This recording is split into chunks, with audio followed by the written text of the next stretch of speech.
Hey everyone, welcome back. Today we're going to be going over the River Country Trekker 2.2. In this video I'm going to be giving you my honest opinion about this tent. If you've seen this tent on the internet and want to know why it's so popular but hate it at the same time, well, stay right here for everything that you need to know. And remember, if you like the video, hit that like button, subscribe, and follow us on Instagram.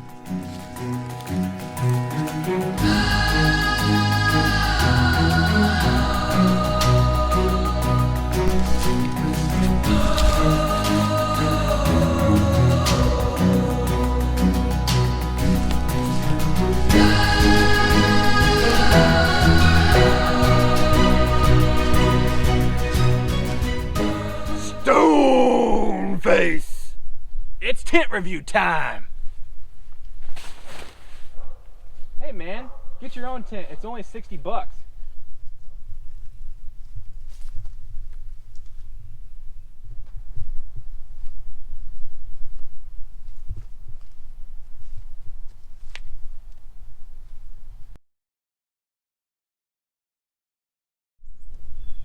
Alright, so we're checking out the River Country Trekker 2.2.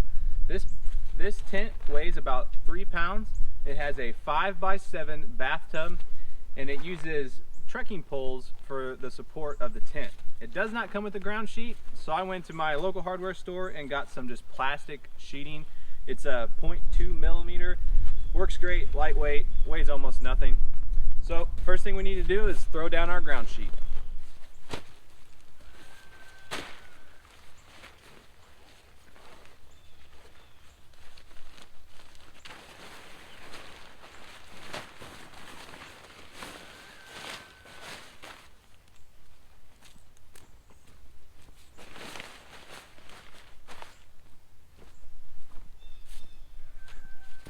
So you may be curious why I mentioned in the beginning of this intro why this tent is so popular but hated at the same time. Well, this tent came out a few years ago and it became really popular on Amazon as a budget backpacking tent because it's a lightweight tent that uses trekking poles as support, and it weighs 3 pounds, and it's a 2-person A-frame tent. There's been a lot of reviews on this tent on the internet, and a lot of people have brought up some of the problems with this tent with the leaking bathtub. Now, there's been people who have contacted the company and they've claimed that they've fixed the product, and some people say they didn't, and it became a really big deal on the internet. But in this video I'm going to be showing you what I did to fix the leaks on this and why I still think that this tent is worth the 50 bucks. So with the inside on the bathtub of this tent, it does have seam seal tape on the main seal that goes down underneath and in the corners, except for where the two corners connect, which is where it had one of the major leaking problems. So as you can see here, the inner seams have been tape sealed, but that didn't seem to do the trick on the corners here, because where the corners were connected, it's actually a joint between the fabrics and it didn't have any seam seal tape. So as you can see, I bought some Gear Aid seam sealer for tents, and I went up the inside and I did the outside where the two connect and along the outer seams, because the seams weren't taped on the outside, just on the inside. So I did seam sealer there. On the main ridge of the tent, on the top, I seam sealed that ridge, and on the A-frame going down from the peak to the corners, I seam sealed that. And I also used a whole can of silicone waterproofing spray from Walmart on the whole thing. Alright, now we're going to go into the setup of this tent. This is probably far my favorite tent that I've ever owned because of the A-frame style. This thing only takes 4 stakes, 1 in each corner, and then 4 guy lines with the 2 trekking poles. It is super easy to set up. First thing is just you go around from each corner, staking it out. Simple. Push into the ground a whole lot easier. Now, after you got each corner staked out, you take your trekking poles and you set them at 42 inches.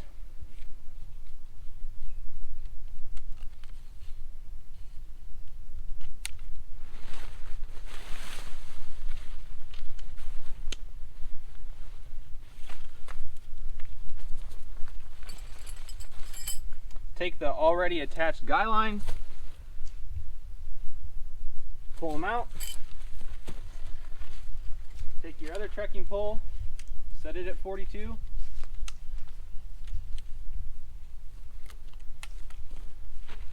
For the guy line in the back.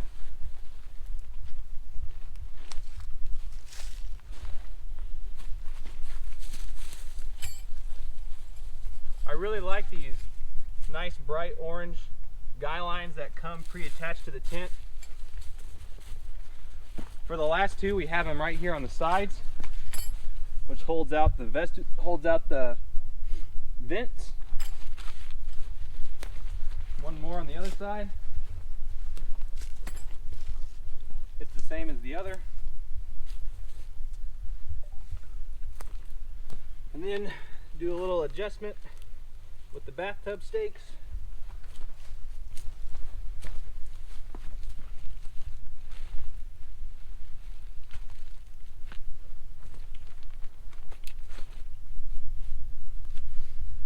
And it's good to go. Now, as you can see here, it has an outer door which roll up nice. You have these loops to hold out the door, if I can get it to work right.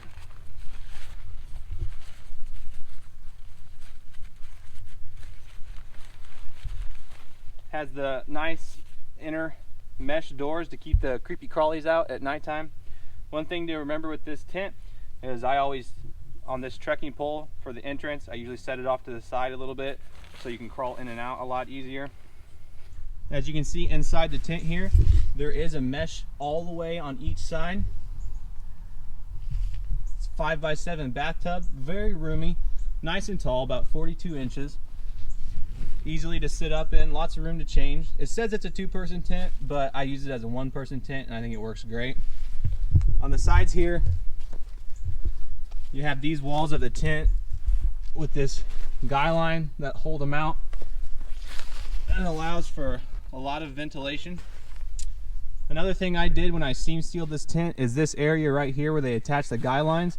These seams were not taped on the other side, so I sealed them. So what is it about this tent that is so popular? Well, three things that I can figure is one, the design. It's an A-frame tent that uses trekking poles as its support. Not many of those around. It's also about 60 bucks on Amazon, which is a pretty good price for a backpacking tent that only weighs 3 pounds. And the third point is it weighs 3 pounds. There's a couple downsides to this tent. One, it doesn't come with a footprint. To me, that wasn't a big deal. I spent like $5 on a piece of plastic from the hardware store. Easy fix. Doesn't come with trekking poles. I already own some. So now they do have one available that does come with trekking poles, but most people who are this deep into backpacking probably already have them or just don't even want to use them, and in that case you can actually just use sticks that you find out in the woods. Now, something that made this tent really popular is I think probably there's a few people on YouTube that reviewed it and said it was garbage and trash. I am not of that opinion. I know that I knew going into this tent that it had problems with leaking, so what I did was I prepared for that. When I ordered it, I ordered the silicone spray and the silicone seam sealer, and I went through and just sealed all my seams and sprayed it. I've been using this thing for over a year, tested it, no leaks, works great. Why do I recommend this tent? Well, it's lightweight. I like that it uses trekking poles, and the price. So you just can't beat the price of $60 for a tent. I use it as a one person, but it can be used as a two person. It's 5x7, so it's definitely big enough for two people. A couple things it is lacking that most people want in a tent is vestibules. Vestibules are nice because then you store your backpack and your muddy boots outside, but since I use this as a one person tent, I just throw them in there with me anyway, so I don't really care. All that being said, if you've been interested in this tent, I say just buy it. Know it going into it that it might have some problems with leaking, so just be prepared to have a little extra work, time, and money sealing it up. In the long run, I probably have $70 invested in this tent with the extra money on the ground sheet and the extra money on the sealer, and about 2 hours worth of work. It's so easy to do. There's plenty of YouTube videos about how to seal a tent. So I recommend this tent for 60 bucks. Sometimes I've even seen it at 50. If you can pick it up for that price, that is awesome. It is a great tent. Now for my main con of this tent is on the back side, opposite of the door, it is just solid wall. There's no mesh there. If it had mesh on that backside, or even just a second door to where you could get full ventilation airflow through all sides, this would be, in my opinion, the ultimate tent. But it's my only gripe with this tent, and it is a budget tent, so I guess you can't have everything. Thanks for watching today's video, everybody, and thanks to my buddy Kevin for being cameraman today. I hope this video was informative, and I hope it can help you make a decision when purchasing this tent. And remember, if you liked the video, hit the like button, subscribe, and remember to follow us on Instagram.